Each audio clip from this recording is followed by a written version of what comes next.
to filter through this land of ours and fill a sportsman's dreams. Enjoy what nature holds for us, her bounty never ends. Getting back to basics with the practical sportsman. It's always an adventure, no matter where we go. From a favorite hunting spot to the hottest fishing hole. Outdoor life we all can share with family and friends. We'll do it all together with a practical sportsman. We'll do it all together with a practical sportsman. Hi there, come on in. It is Thursday night, the 4th of July, so I imagine many of you will probably be watching us on a weekend repeat, but it is definitely a short sleeve night for the Trost boys here. It's been warm, huh, dude? Well, I like it. But I know you like the warmth, but we're going to talk about some sticky subjects, some prickly topics, I guess, not of the controversial nature, but of the wildlife nature. A number of interesting things, so you stay tuned. I'm Fred Trost. And I'm Zachary Trost. And you're watching The Practical Sportsman. Do you know of anybody who has a porcupine for a pet, or is that just totally impossible? No, it's not totally impossible. There was a fellow that took that little porcupine when we were up north, and he kept it as a pet. And as far as I know, he still has it. Now, what do you have here? I don't know. You don't know? Let's see.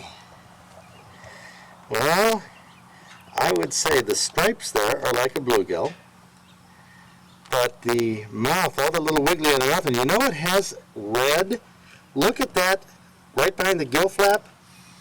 Yeah, it does. I wonder if that's a red ear sunfish.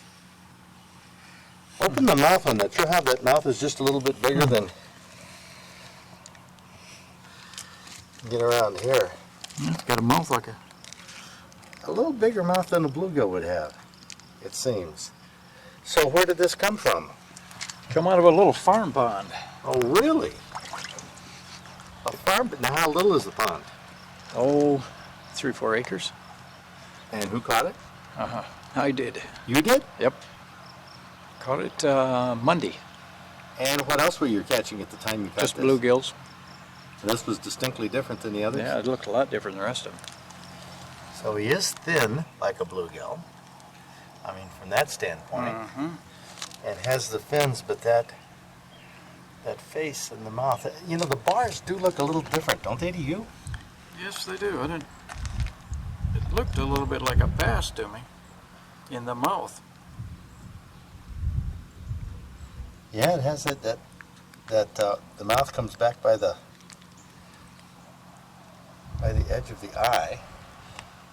Yeah, you can see right there the pull his mouth down. Let's see where that goes by the eye. Okay, and then let it slide back. Yep. That's interesting. But it's that reddish. Did you ever notice that reddish there Yes, I did. on other bluegill? No, not on bluegills. So Jack Smith's bluegills that he caught out of that pond looked different than that one. yes. And you had your theory as to what it might be. Well, at least similar too. Okay. I went right to the red ear sunfish because of the red on the gill flap. And where did I get that idea? Well, just a couple of weeks ago, we had a trophy tale here where a fellow caught a red ear. See if you think they look similar.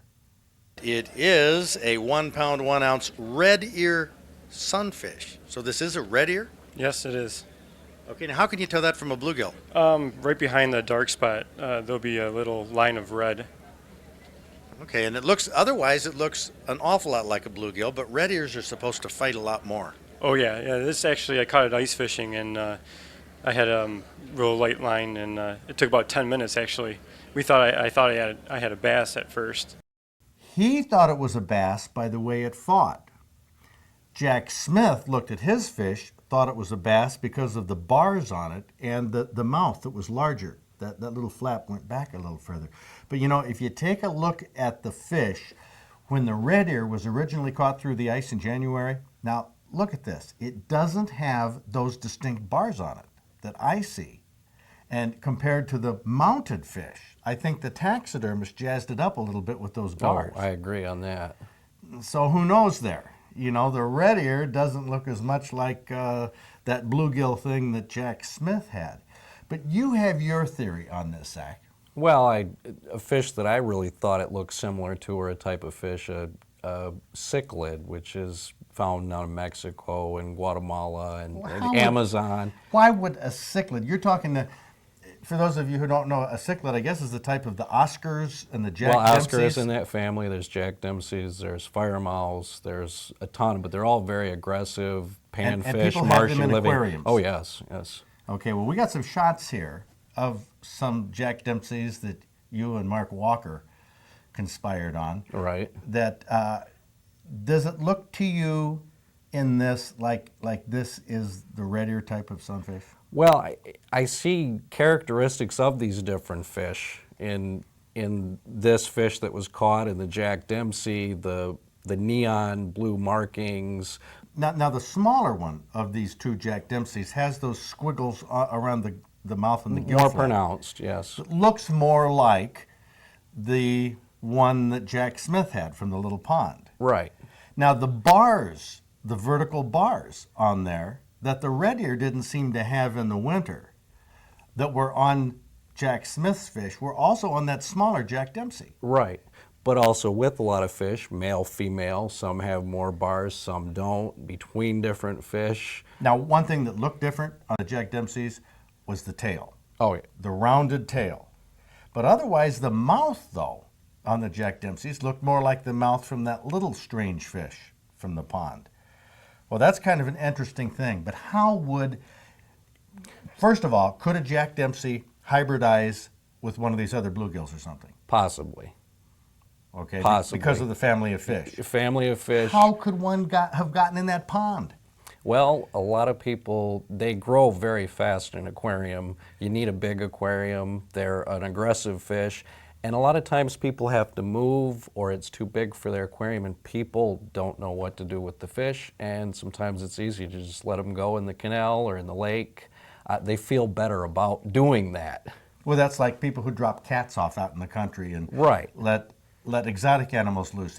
Something about flushing them down the toilet that just isn't. It bothers them, but it has some bad effects. Well, I mean, can be good effects, bad effects. For example, I was doing some searches on the web.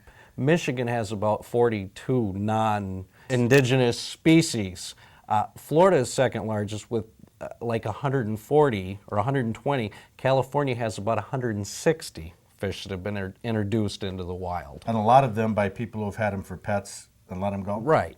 And most of them won't make it through the winter because of the temperature. However, California, South Florida, the water doesn't warm up enough. Actually, the Oscar, which is in the cichlid family, is a sport fish in Florida now. I mean, it's sport fish? Yes, it's written up. There's a state record, about 2 3/4 pounds. And I guess they taste a lot like bluegill. That's where you catch them. And that came from somebody, probably from somebody's home aquarium? Oh, absolutely. They're from Central America. I'll be darned. Well, that's quite a sticky topic outdoors. Let's go to another sticky topic, Zach. We're talking about a different type of pet you might have. You think you could get here's a mount that we have in the museum of a porcupine.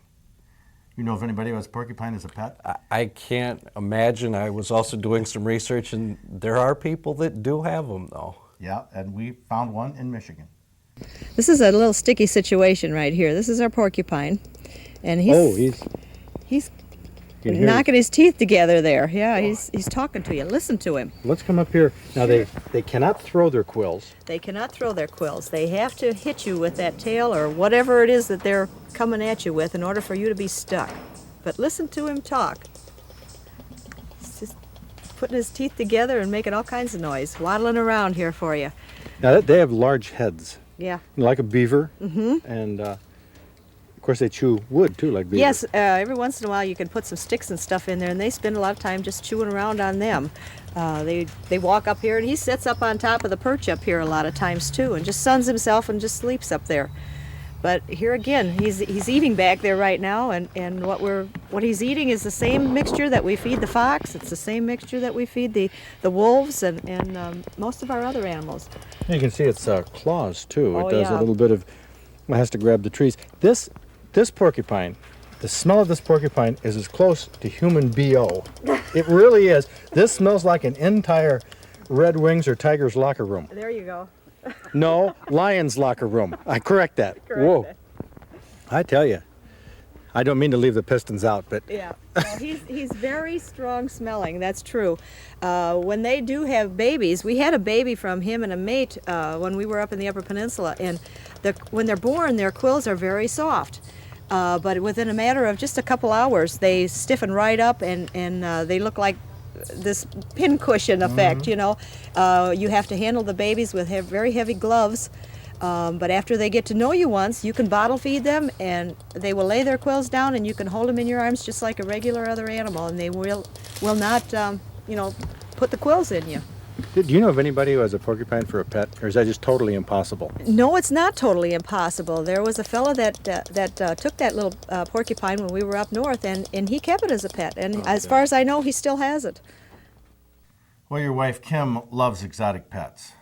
She loves all animals. Do you think she would love a porcupine as a pet? Probably not as a pet. What's the big drawback that you found in your research? Mostly would be the quills. The quills? Yeah. What about the smell? The smell, I determined there was nothing specifically written up about it, but they don't seem to have a designated bathroom. I see. Yeah, it is common. You'll find places that porcupines have been where it's just stacked up with porcupine poop. And actually where they live is stacked up layer upon layer. And how many porcupine. times do they produce those? Per day? Per day. I read one article that said 75 to 200 times a day. They have to go to the bathroom. Yes. And they do it everywhere. And actually interesting, they gnaw on wood that's had perspiration on it for the salt. Right, and they also gnaw on things like antlers. We have some antlers here in the museum that they could have been squirrel, could have also been porcupine that almost gnawed through this antler right there. But that's an interesting animal that very few people have for a pet. Not many people have a bobcat for a pet either. But of course, Bill Yoder, who will be here on July Puppy 13th, Saturday, yeah. the 13th. Let's take another look at Bobby Joe, his pet bobcat. Bobby Joe. Ouch. Bobby Joe is what Bill Yoder named this bobcat kitten that he bought when it was just a month old, and at this age, almost any wild species seems tame. But Kim Trost thinks that wildlife babies like this are just the end-all and be-all of pets, but she hasn't seen a kitten like Bobby Joe grow up yet. The only way this bobcat will stay relatively docile is if Bill Yoder takes her with him 24 hours a day around the clock, which is what he's planning to do. The tufts of hair on the ends of its ears are one indicator of a wild bobcat or a lynx compared to a domestic cat. And of course, another characteristic is that bobbed tail, which gave the bobcat its name. You have to have a special permit to keep a bobcat in Michigan. And everybody asks Bill Yoder where he got Bobby Joe. Come from a cat breeder. They raise mountain lions, bobcats, coyotes, everything. They're breeders in Ohio, and they just sell them to zoos and private people. You just don't go. Of course, around here, if we do have any, it's very hard to find them. If we had any down this way, Now, what are you going to do with her? keep her around, keep her for a pet, do some shows with her, and You'll be available to bring this little punk into the museum? yep. We'll try to come here maybe once a month during the puppy day and take pictures. Oh, that'd be great. It'll be interesting to see this little bobcat each month at the museum, see how fast it grows, see how its body develops into the size of some of those mounted bobcats we have here. It's really hard to imagine that this cute little thing will grow that big during the coming year, but if Bill Yoder is successful, Bobby Joe will remain docile so that people can pet her as she grows into a cat.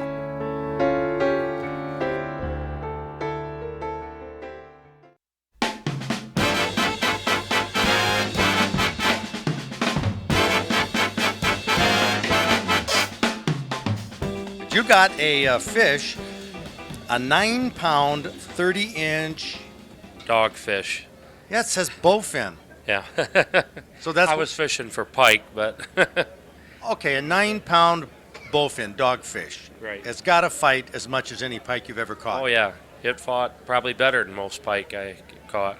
I thought it was a 30-plus inch pike. I told my buddy to grab the net and ended up being a dogfish. I couldn't believe it. I've never caught one. I didn't even know they were in the lake, in Whitefish Lake. So is it at the taxidermist now? No, I threw it back. Well, why?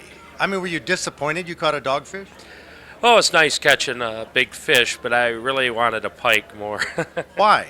They're better eating, for one thing. Oh, okay. So you do eat the pike. Yes. Yeah. I'll eat most any fish but a dogfish or carp. Well, have you ever eaten a dogfish? No. Well, then how can you say that? I guess by reputation, what I've heard. Isn't that something, how the reputation gets around? And, Yep. well, anyway, that is a trophy fish. Dave Handcamp, congratulations.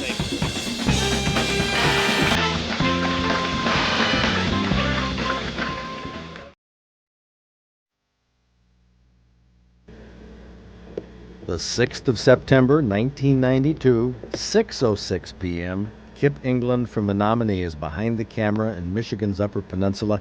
In the past 3 years, he's hunted a little but videotaped a lot of black bears, and this is one of the biggest. The way it sniffed the air and looked right toward the camera, Kip wondered if that bear wasn't smelling the blood of an Englishman. Sort of put a chill up his spine. Kip wondered if taping this bear at this distance was really that good of an idea. Well, one thing's for sure. A fat black bear like this with a sleek coat of fur isn't as likely to be trouble as a bear that's thin, hungry, maybe been whipped in a fight. Those are the kind of black bears that you have to really be careful of. It's interesting to see how bow-legged the front legs are on a black bear. At first glance, you wouldn't think a bear could run very fast, but they can sprint at 30 miles an hour. That bear could be in the blind with the cameraman in a matter of 2 or 3 seconds. And Kip knows it.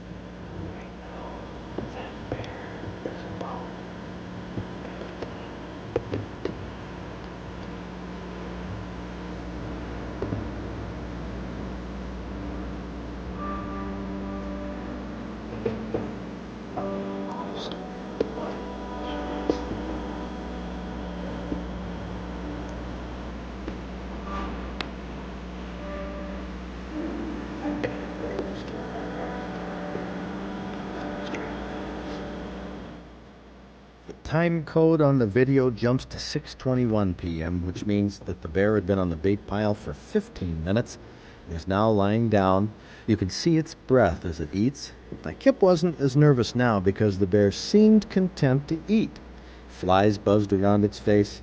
If you've never been close to a wild bear, whoop, boy, they smell.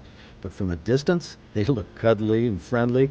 Keep that distance in mind, though. Up close, that bear would neither be cuddly nor friendly, but they are fun to watch.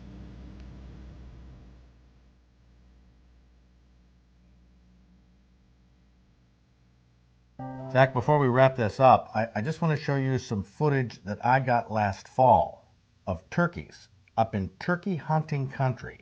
And this footage will give you the impression that those turkeys up there around the eastern part of the state are easy to hunt. Randy Lansky, Tim Farragon, and I were driving to a farm woodlot in Alcona County last October to hunt squirrels when we came across this big flock of wild turkeys in a hayfield. Well, Randy stopped the truck so I could get some video shots of these turkeys. This was a big group comprised of a number of families of wild turkeys. Most of them were young turkeys hatched out earlier in the spring. But now they're all full grown, and they'll hang together in large flocks like this until March or so, when the breeding and nesting season comes around. That's when the turkeys separate into small groups or singles. Now you'd think, by the way these birds gallivant around, sauntering wherever they want, that they have no fear of predators or humans, or maybe they're dumb. But there is strength in numbers, and these are big birds that can fend off a lot of predators. These big birds need a lot to eat too, which is why they flourish in farm country where crops grow and are harvested, leaving a lot of food on the ground. They also like dairy farms and hog farms where they find food in the manure, well, at least in the areas where it's still spread on the field. In the fall and winter, wild turkeys are amazingly bold around farm equipment and the barnyard. You know, we can't even sit here and have a decent conversation without being attacked. Think you're gonna come right down through? Jake, or yeah, one. I think there should be some. Now, are they tame? No. These are what you call your wild turkeys. Uh-huh. And they apparently are not afraid of cats. No, they beat the hell out of them cats. Where's the puppy? Yeah, that poor little bugger. I don't want him out when I'm running tractor. I can see him That's all. around this corner.